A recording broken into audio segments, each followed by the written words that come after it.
साला कहानी में ये नया मोड़ कहां से आ गई रे? साला एक हिस्सा में 3 हिस्सा लेने वाले ये 3 लड़का कहां से आ गए सन? ए बाबूजी, कहीं हाथ के मुसरी कोनो बिल में ना घुस जाए। अरे ऐसे कैसे घुस जाए?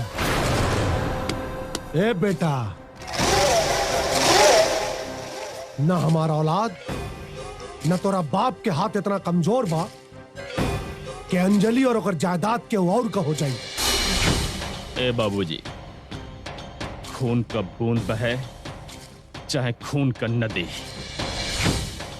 अंजलि सिर्फ अब हमार होके चाहिए।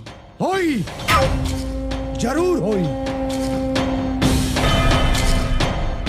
लेकिन होखे से पहले वो तीनों का पता लगाओ के बाड़े जवन साले हमनी के तलवा चाटे के बजाय सारा खेल बिगाड़ा तारे। चारों